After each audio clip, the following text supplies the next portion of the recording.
In 1986, metal wasn't starving for great albums. It was drowning in them. And yet, even among all those incredible releases, there was one that definitely stood out.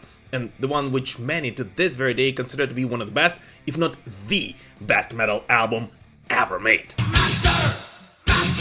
Released on March 3rd in 1986, Master of Puppets became the third studio album by the legendary thrash metal band Metallica. So today, let's take a look at the history behind it, discuss some of the lesser known yet crucial facts that many fans seem to miss, and then once and for all answer the question what actually made it so great. Here you go. Chemical family battery is found in By 1985, Metallica were no longer just loud kids from the Bay Area, as Ride the Lightning had pushed them to a completely different league. The album dropped in the summer of 1984, and what followed was their first real tour, which did not include only club gigs and spread across 57 shows across North America and Europe, split into 3 legs, including the legendary Day on the Green festival in Oakland, California, when Metallica got to perform in front of roughly 60,000 people. Yes, 60,000! Not too shabby for a band that just a year earlier was still grinding through the underground venues. But of course the real pinnacle of that tour came afterwards, as afterwards came Donington, the legendary 1985 Monsters of Rock festival, when Metallica shared the stage with the likes of Rat and Bon Jovi, performing in front of 70,000 rock maniacs in the United Kingdom. That was a clear statement to the rock world that Metallica was stepping into the big leagues. And whether the glam crowd was ready for them or not, it didn't even matter, because they were.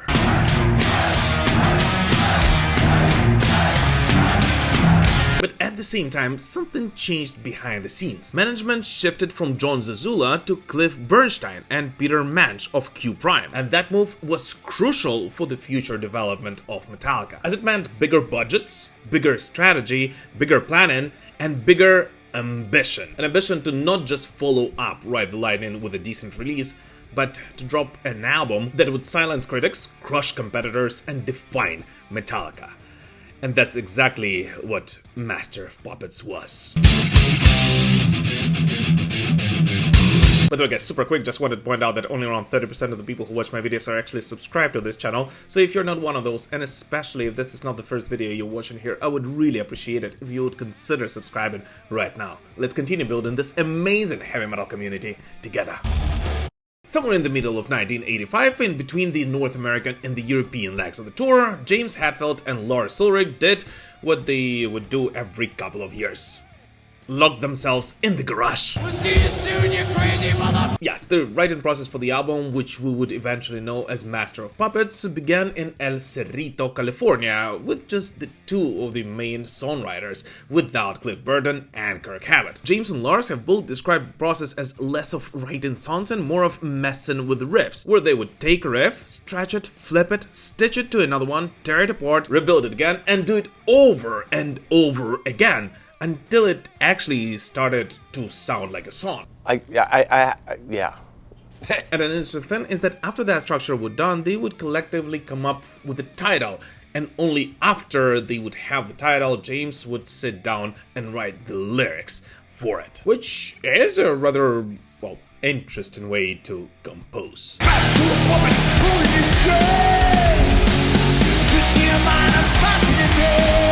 But the most important thing is that 1986 was a rather strange year for metal. It was the year when 2 of the most influential metal bands on the planet at that time decided to play around with the trends, as it was then when Iron Maiden released their synth-heavy Somewhere in Time and Judas Priest released Turbo. Step on the red, cross on the green, never take a ride in a stranger's machine. But at the same time, when metal was exploding commercially and bands did try to flirt with MTV, Metallica did a complete opposite. And instead of flirting with the masses, Metallica doubled down on darkness, both musically and lyrically, as none of the songs which would eventually come out on Master of Puppets were party anthems. These weren't the let's sell a million record themes, but rather themes that explored corruption, censorship, environmental destruction, religious manipulation, paranoia, suicide, war, and addiction. And that's exactly what made this album stand out. And that's exactly what made it so powerful.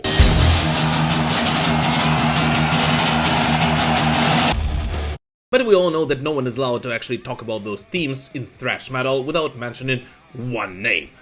And let's be honest here, how can we even talk about a classic Metallica album without mentioning Dave Mustaine? Hi. Now, pretty much every Metallica fan knows that Mustaine did have songwriting credits on Kill 'Em All and Ride the Lightning, and over the years he did make it very clear that his fingerprints were all over early Metallica.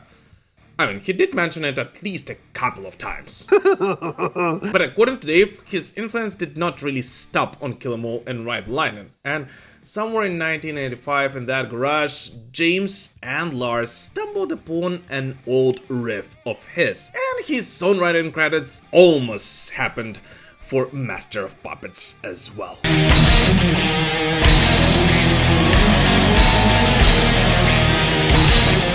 In several interviews throughout the years, Dave Mustaine claimed that Leper Messiah was actually based on an old song of his called The Hills Ran Red, or at least that some of his riffs and ideas were reused there. And yes, if you dive deep into old archival footage of early Metallica, you can actually find Dave Mustaine playing a riff similar to the melodic part of the bridge of Leper Messiah. And in addition to that, many fans believe that the spider chord riff of the song was also heavily inspired by Dave Mustaine, as, come on, we all know that it was Dave who popularized it across the early thrash metal scene. The spider chord, which I did in, what was the last song?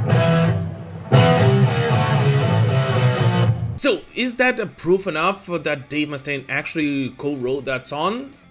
Well, not really. And by all means, I'm not saying that Dave did not write that riff. Not at all. He definitely could have. But at the same time, if we're being very honest, by 1985, most likely both James and Lars would not have remembered something Dave Mustaine doodled around several years before that. And especially with the amount of alcohol those two consumed around that time. In addition to that, Metallica themselves have consistently denied that Leper Messiah actually contains any direct Mustaine material, with Kirk Hammett stating that he personally saw Lars Ulrich constructing the main musical motive. And while you can absolutely hear certain Mustaine-style progressions, tight, chromatic, aggressive riff movements, that still does not automatically mean that that riff actually came from Dave. Although, once again, just to be fair, it definitely could have.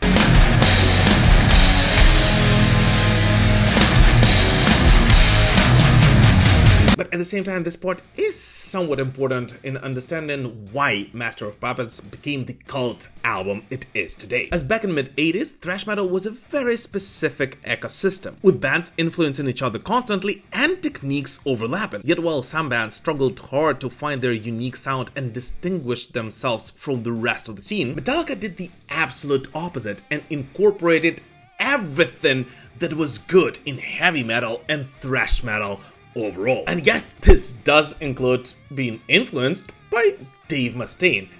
And yes, this did contribute to why Master of Puppets became the album we know it for today.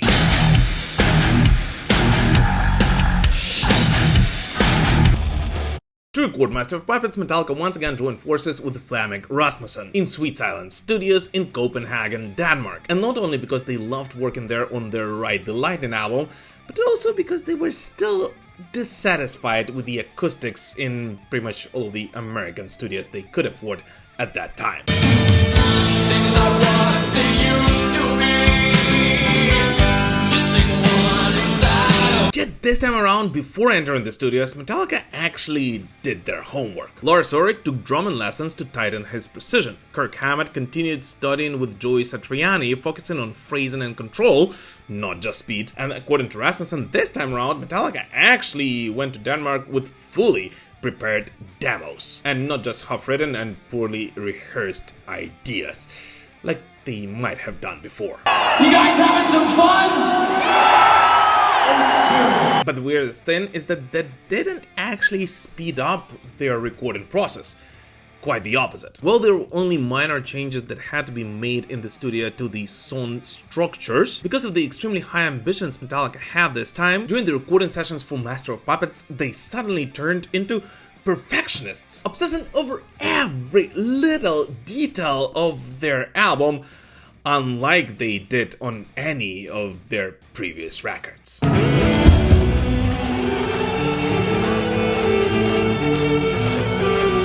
most importantly and most surprisingly, this time around, Metallica, the guys who had a reputation for their rather heavy drinking, went entirely sober for the recording session of Master of Puppets, which eventually would help them craft an eternal masterpiece. Although, if we're being very honest, Kirk Hammett himself recalled that back then the band had no idea what kind of album they were actually recording. They were just trying to do their best, and they definitely did not have in their hearts that Master of Puppets would eventually change the entire heavy metal scene.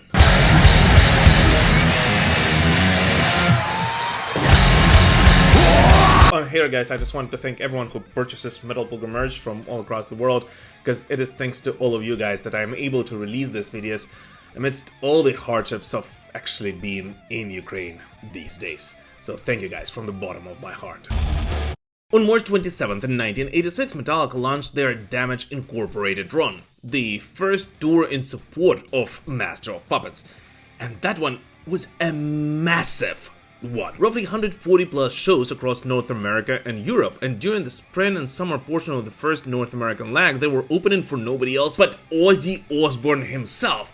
And for the boys who grew up on Black Sabbath, this was of course a huge deal. And night after night, Metallica proved they weren't just hype. They were absolutely ready to do that. And the craziest thing is that even back then, in 1986, quite a lot of people in the crowd actually have come to see Metallica specifically already. See, there's only one thrash band around that I know of, and that's Metallica, which they're playing tonight at 7:30, and I suggest that everybody gets down here right now and see the best band in the United States of America! It was the tour on which they shared the stages with bands like Anthrax, Metal Church and Montreal Sword, building the momentum and spreading Master of Puppets across the world. But at the same time, this tour did become the most tragic tour in their entire existence. And the cracks started showing back in the early stages of it. In July of 1986, James Hetfield broke his arm in a skateboarding accident mid-tour. For most bands, that would have been catastrophic,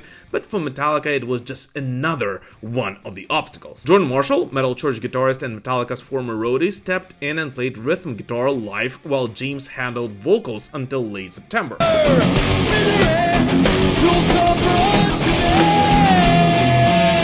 But even despite handling that situation like pros, the things in the back end didn't actually go as smooth as many would have thought. Anthrax's Scott Ian later on revealed that according to conversations he had with James, Cliff and Kirk, there were talks of possibly replacing Lars Ulrich after the tour. And whether that would have ever actually happened is impossible to say. It still does clearly show that the tensions were there. And although Metallica were already on their quest to become the biggest heavy metal band on the planet, things in the back end, it was by far not all rainbows and unicorns on tour. And then came September 27th, 1986. While traveling overnight between Stockholm and Copenhagen during the European leg of the tour, Metallica's tour bus skidded off the road near Dorarp, Sweden, resulting in the one and only, the legendary Cliff Burton losing his life at just 24 years old. And it was then when everything stopped. I still miss Cliff, no doubt, and I'd love to see him again at some point. The remaining September and October shows were cancelled, the band returned home, and for a moment it seemed like this might be the end of Metallica. But as we all know, it was not, as in November of that same year, Metallica decided to continue, with Jason Newsted on bass. And since then, they became simply unstoppable. And already by early 1987, during the final stretch of the tour, Metallica became so huge that they actually became the first of the future Big Four bands to be allowed to perform behind the Iron Curtain, playing 2 shows in Katowice, Poland on February 10th and 11th. And believe me, for someone who actually lived behind the Iron Curtain, this was a huge deal.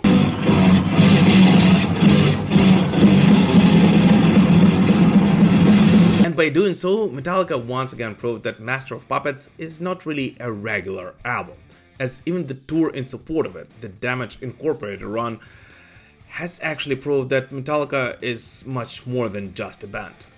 It was the tour that proved that Metallica is unstoppable. And if that tour did not kill them, from then on, nothing could stop this band.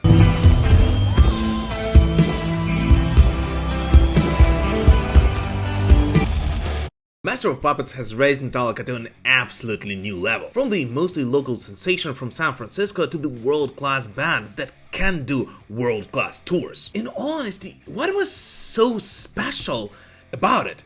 Cause if we're being very honest, it wasn't the heaviest album around. I mean, it wasn't even the heaviest album of 1986.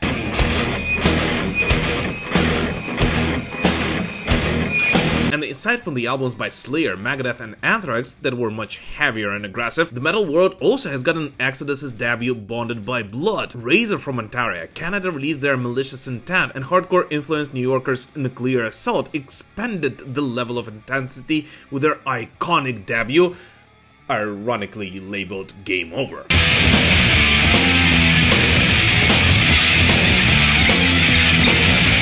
And if one may think that Master of Puppets has made Metallica so popular because they brought that intensity to Europe, well, I'm sorry to break it to you guys, but on this side of the pond, German scene was exploding at that same time, with Creator and Destruction releasing their first and second albums one by one, Sodom exploring the other levels of darkness with their EP In the Sign of Evil, and the full-length debut Obsessed by Cruelty, and even Necronomicon joined this pack in 1986 with their eponymous debut.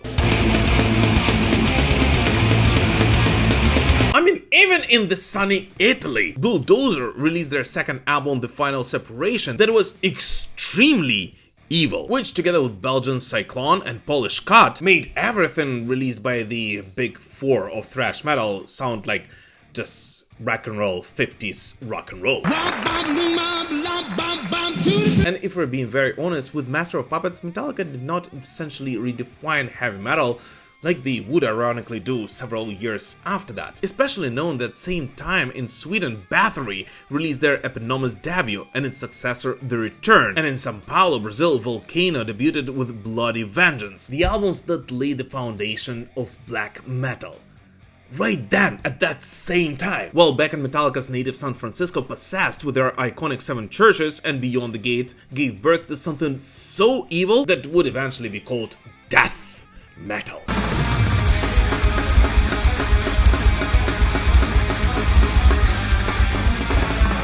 And nevertheless, it was Metallica's Master of Puppets that would eventually sell more copies than all of the above mentioned albums combined, and would become one of the most influential and the most iconic albums in the world of heavy metal.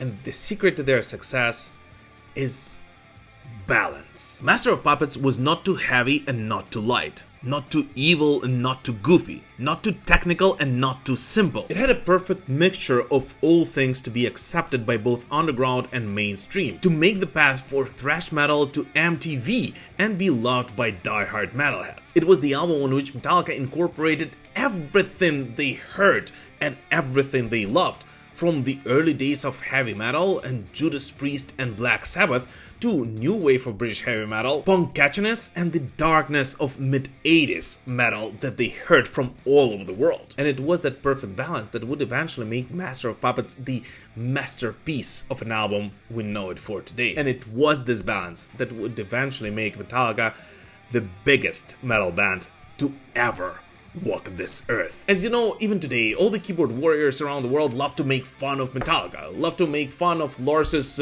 drumming, of James's singing, of Kirk's soloing, and of Rob's, well, I don't know what they make fun of Rob for, but nevertheless, they truly do. But nevertheless, Metallica still sells out stadiums worldwide. And the secret ingredient for that success was born right there on Master of Puppets. The perfectly balanced album with a tragic ending that could either break this band or make them the biggest metal band on the planet. And we all know how it turned out.